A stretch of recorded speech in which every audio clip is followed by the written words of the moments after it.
теплохода «Персей». Мы приглашаем вас в удивительное путешествие по нашему чудесному городу Вологде. Впереди нас ждут интересные истории, забавные сюжеты и, конечно, красивые панорамы. Мы идем по реке Вологда. Именно она дала название городу. Ученые до сих пор спорят, что же означает такое благозвучное название. Оно похоже и на слово «влага», и на слово «волок». Поэт Александр Яшин так и записал в стихотворении: «Ты проедешь еще Волок, да еще Волок. Будет город Вологда». Река Вологда действительно была в системе древних волоков, по которым славяне осваивали древний край. Но лингвисты говорят, что название Вологда древнее первых славянских поселений. Оно досталось нам от финно-угорских народов. В переводе с их языков Вологда означает «белая, светлая вода».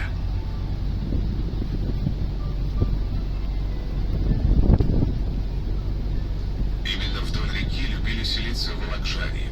Вдоль реки застраивался город. В начале 20 века в городе появился водопровод. Начала работать водонапорная башня почти 30 метров высотой со сторожевым постом на крыше. Сейчас она отлично видна из любой точки центра. Нарядная, из красного кирпича, восьмигранная башня с арками на окнах и красивым карнизом вот уже 100 лет одна из архитектурных доминант исторического центра. В башне накапливалась чистая вода, для добычи которой в городе пробурили 3 артезианских скважины. Вода подавалась из специальных водоразборных будок за четверть копейки за ведро. А бедным горожанам при билете от священника бесплатно. А мы тем временем проходим под Октябрьским мостом. Он построен в 1930-х годах на месте старого деревянного моста. В эти же годы была снесена стоявшая на берегу рядом Вознесенская церковь. И кирпичи этой церкви положили в опоры моста. Так что можно считать, что мост этот и 17 и 20 века.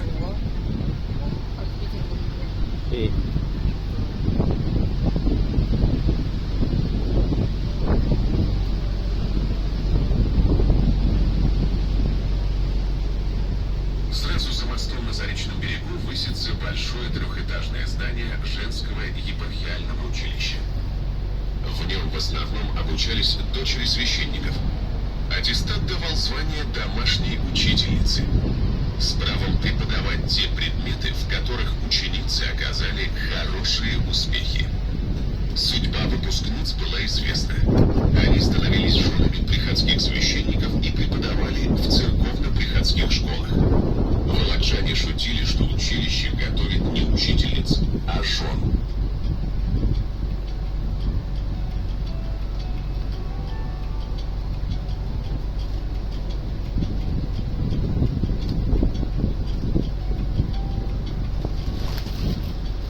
Архитектурой церковь Иоанна Златоуста и Жен-Миноносец. Это жемчужина среди памятников церковного зодчества Заречной страны. Храм построен в середине 17 века. Его приход был одним из самых богатых в Заречной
Здесь готические элементы, например, круглые розетки, напоминают нам европейские храмы.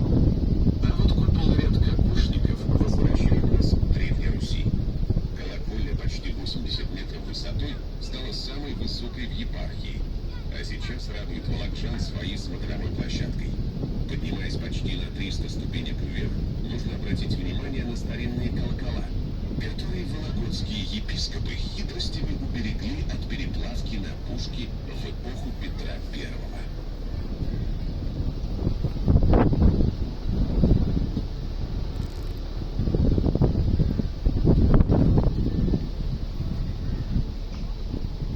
Иван Грозный действительно начинал строить в Вологде серьезную крепость, в проекте превосходящую своими параметрами даже московский Кремль. Мощные стены из дерева и белого камня, которые специально везут за много километров, 23 башни. Не было аналогов такому масштабному строительству. Царь не закончил строительство Кремля, спешно уехав. Волокжане видят в этом кирпич. Историки — совпавшие события внешней и внутренней политики. Недостроенный Кремль во времена смуты был сожжен. Но в 17 веке местные мастера решили повторить успех, выстроив новый деревянный Кремль в тех же размерах. Однако к началу 19 века было решено его разобрать и устроить на месте стен бульвары. Потому от грандиозного сооружения остались лишь намеки. Один из них мы как раз сейчас проходим.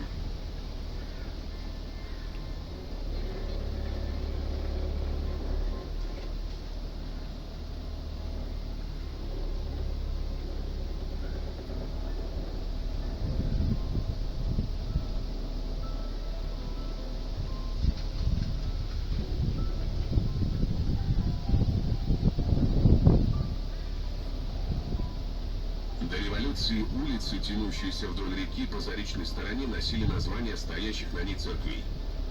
Мы подходим к Сретенской набережной и Сретенской церкви. Этот храм был возведен в 30-х годах 18 века.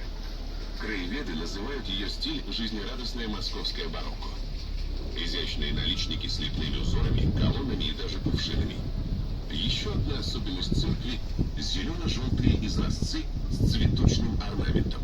Их ленты опоясывают храм. Пожалуй, в Вологде это единственный храм с таким богатым изразцовым орнаментом.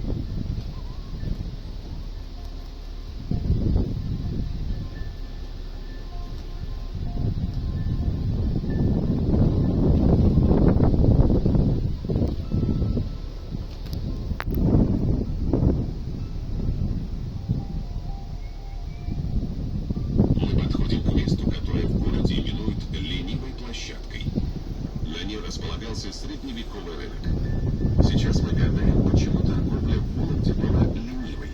Связано ли это с неспешным образом жизни или менталитетом горожан? Так или иначе, именно в этом месте берет начало город Вологда. Именно здесь располагался город в средние века. Сейчас старая часть города – памятник археологии. Вот уже 70 лет здесь ведутся раскопки. Находят бревенчатые мостовые, детали жилых домов, оборонные сооружения крепости Сарвом, границу которой видно до сих пор в Горушке и ручье. На территории Вологодского городища была найдена первая и пока единственная берестяная грамота XIV века. На ленивой площадке установлен памятник 800-летия города. На его барельефах рассказывается история города. Один из сюжетов – как раз торговля в средневековой Вологде.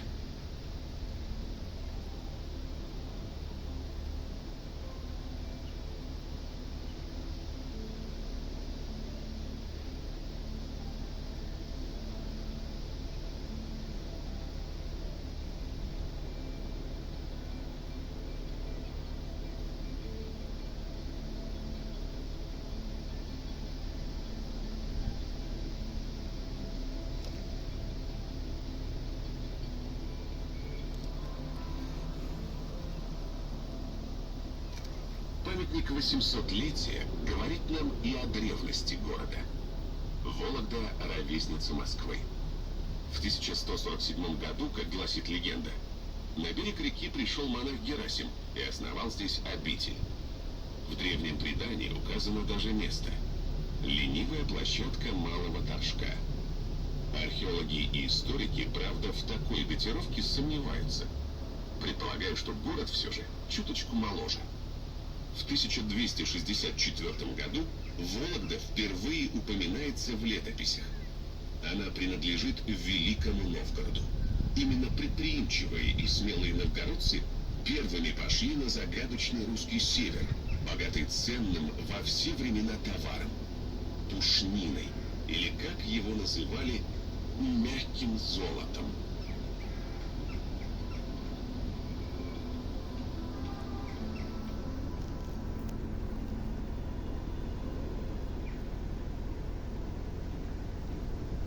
Изящное каменное здание на берегу реки рядом с церковью Сретения. Краеведы называют его «Маленький дворец». Это одна из ранних построек гражданского каменного зодчества. Любопытно, что дата постройки указана прямо на фасаде. Из лепнины сделаны цифры 1777. Благородная инициатива купца Тимофея Колесникова позволила в XIX веке выкупить этот дом и расположить в нем бесплатную столовую для бедных и ночлежный дом. Обед в столовой состоял из щей, каши и хлеба и стоил 6 копеек. Горожане могли жертвовать нищим на паперти не деньги, а талоны на питание в этой столовой. Богоугодное заведение существовало до революции, потом было закрыто. Но с 1992 года снова работает уже как ночлежка.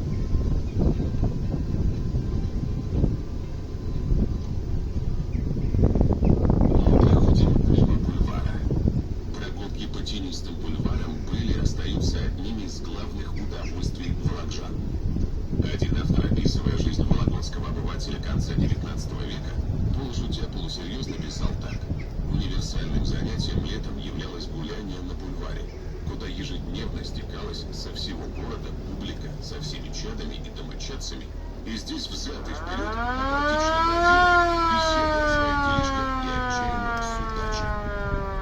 Помимо гуляний, горожане любили брать на прокат лодку и ездить с самоваром и большим количеством еды в пригородные села. Стекались волокжане и на вокзал встречать поезда. А особо романтичные натуры по выходным дням гуляли по кладбищам, читая эпитафии в стихах. На фоне кафедральных соборов стоит памятник поэту Константину Николаевичу Батюшкову. Блистательный поэт, дворянин, участник Отечественной войны 1812 года, кумир юного Пушкина, Батюшков родился в 1787 году. С Вологдой связано его детство и последние 30 лет жизни. Именно тут, в тишайшем городе, под опекунством племянника, он боролся с душевным недугом. Похоронен Батюшков в Спасо-Прилуцком монастыре. Поэта, любившего греческие и классические сюжеты, окружают богини. С реки хорошо видна тонкая фигура воительницы Афины в легкой тоге. Волокжане шутливо жалеют Афину. Богиня мудрости, южанка, наверняка мерзнет в северном городе.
название она приобрела по складу строительных материалов, нужных Ивану Грозному при возведении Кремля.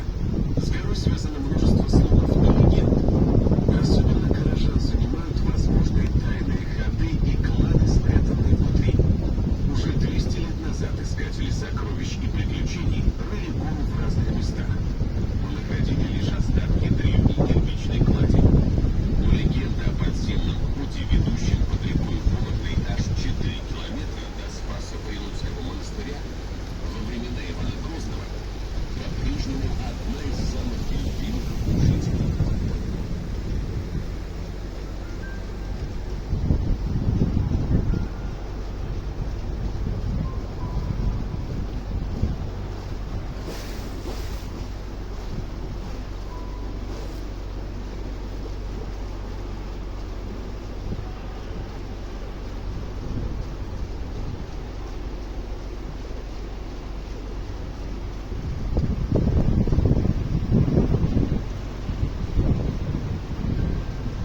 Справа за мостом река Золотуха, не что иное, как древний крепостной ров. Именно здесь проходила южная граница легендарной крепости. Ров был 60 метров в ширину и 20 в глубину. Искусственная река была выкопана волокшанами вручную деревянными лопатами. Сейчас река Золотуха делит город на две исторические части – Верхний и Нижний Посады.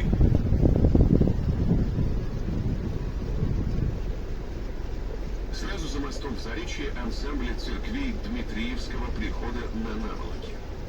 Наволок – неизменное место на берегу реки, в которой в половодье наволакивает ил. По легенде, преподобный Дмитрий по пути на север остановился у кожевенного мастера, жившего на этом месте. В 1371 году Дмитрий основал под Вологдой Спасо-Прилуцкий мужской монастырь, один из самых величественных на русском севере, и стал небесным покровителем города. Место его остановки увековечили сначала часовней, а затем храмом. Приземистый пятиглавый храм с черными куполами, символизирующий монашество, выполнен ярославским зодчим. Глухонемый и неотапливаемый, богослужения в нем проводятся только летом. Рядом с холодным храмом белый с главками небесного цвета теплый. В 1830 году на Вологду обрушилась эпидемия холеры. По преданию, от жестокой болезни волокжан спасла икона Успения Пресвятой Богородицы, принесенная из семигородней пустыни. 70 верст пешком шли волокжане от пустыни до Вологды. Сам губернатор встречал икону. Эпидемия пошла на спад. В честь такого события теплый храм капитально отремонтировали и переосветили во имя Успения Пресвятой Богородицы.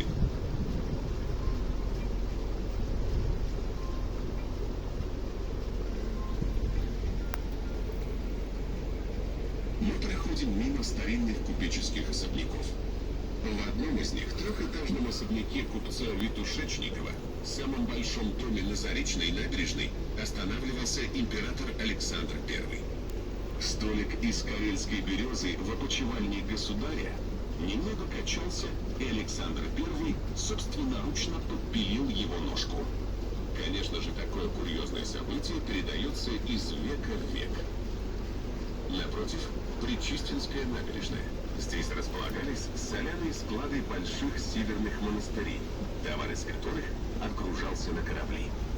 Одно из украшений современной набережной – здание Вологодской духовной семинарии. Построено оно в начале XIX века на мощных основаниях соляного двора Кирилла Белозерского монастыря. Семинария была одной из самых многочисленных на севере. В ней обучалось около 500 будущих священников. Рядом с семинарией дом губернатора был построен в конце XVIII века в стиле классицизм на месте соляных дворов Спасо-Прилуцкого монастыря. Со времен своей постройки дом был резиденцией более чем у 40 губернаторов. Сейчас в доме располагается приемная президента РФ, проводится торжественная церемония бракосочетания.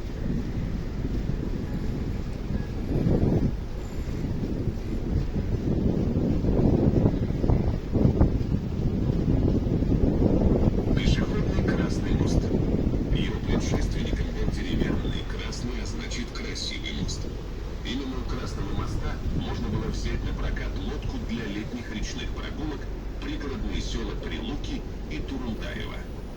На Масленицу у Красного моста сходились в кулачных боях семинаристы и гимназисты. Зимой возле моста на реке сооружали красивый каток, обсаженный елочками, с освещением и скамейками. Одно время до революции здесь даже работал кинотеатр на воде, а весной горожане стекались к Красному мосту делать прогнозы, подтопит река город в этом году или нет.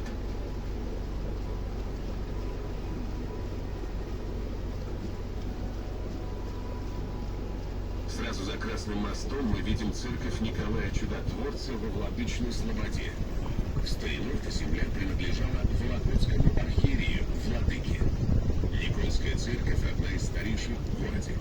Ее постройку относят к 70-м годам 17 века.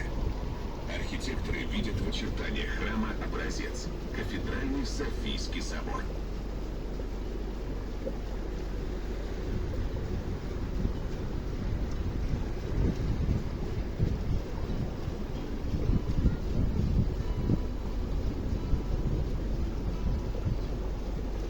Место за Красным мостом традиционно в 19 веке занимали пароходные пристани.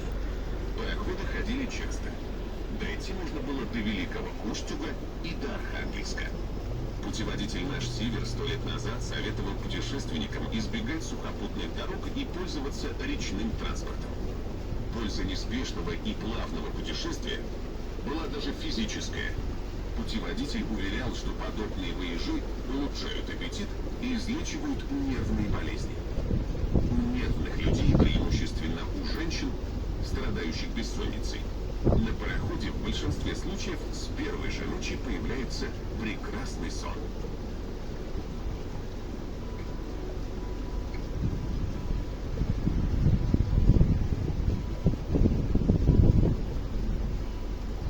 Гуляя по городу, можно полюбоваться нашими старинными домами.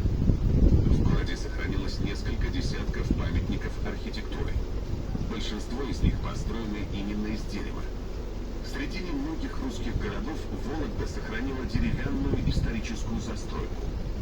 Дворянские дома часто украшали колонны, и даже они были выполнены из дерева. Чтобы не ограничивать красоту объемов бревна, пошли на хитрость. Самые величественные и массивные колонны на вологодских деревянных особняках – ничто иное, как доски, сколоченные между собой в форме цилиндра и побеленные краской. Но в Вологде сложился и свой особый тип дома – Вологодский доходный дом с угловыми балконом и двумя дверями под ним. Обычно дом делился на 4 квартиры, в каждую из которых с фасада и со двора вела отдельная дверь, что было очень удобно для жильцов. Такие дома часто сдавались в наем и приносили владельцу неплохой доход. В Вологде они сохранились, во многих из них до сих пор живут люди.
800-летие, и сразу за ним на берегу возвышается церковь Андрея Первозванного, что во Фрязиново.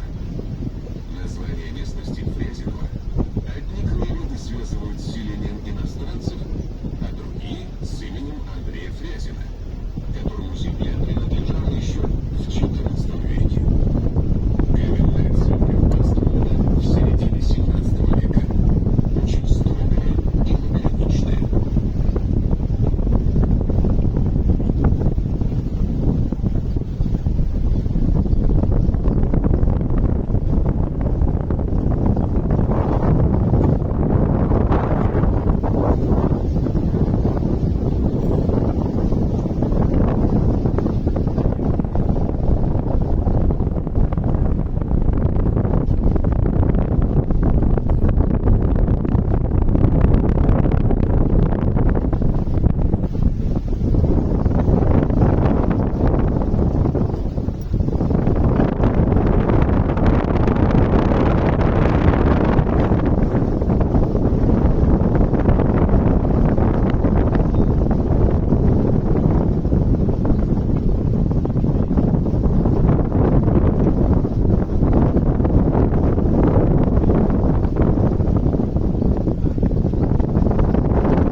Как сейчас, так и раньше в городах возникали новые районы. Сейчас с правой стороны у нас как раз один из таких. Образовался он еще в XVI веке, когда в центре города велось строительство крепости. Тогда начали переселяться оттуда жители в новый район. Даже назвали его просто очевидно Новинки.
Комплекс старого речного вокзала.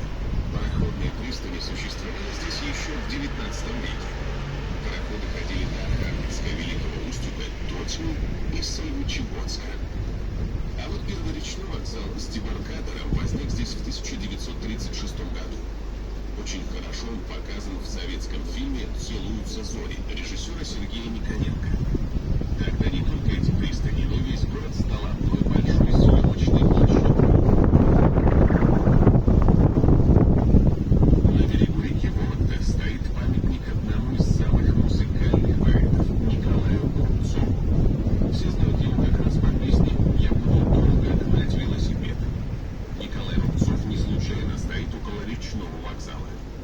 Вся жизнь его была в дороге. Поэт красиво сказал о своей непростой судьбе. «Я сильно был, но ветер был сильней, и я нигде не мог остановиться». Остановился поэт в Вологде. Именно здесь он прожил последние годы жизни, воспев и реку Вологду в своих вечерних стихах. Когда в окно осенний ветер свищет и вносит в жизнь смятенье и тоску, не усидите мне в собственном жилище, где в час такой меня никто не ищет. Я уплыву за Вологду реку. Аккуратный белый особняк на берегу реки – дом голландского купца Гутмана, овеян легендами и тайнами. Есть версия, что именно в нем останавливался Петр I в один из своих приездов в 1724 году. Именно благодаря этой версии дом Петра I стал первым в городе музеем. Открыли его летом 1885 года. Музей и сейчас принимает гостей, желающих узнать больше про первого российского императора и про его визиты в Вологду. Мы завершаем нашу прогулку по реке Вологде и желаем вам доброго дня. Мы действительно гордимся нашим городом, где важнейшие для страны события переплетаются с уютом улиц и двориков, несуетливостью жизни, и все это сдобрено вкуснейшим вологодским маслом. Благодарим за внимание.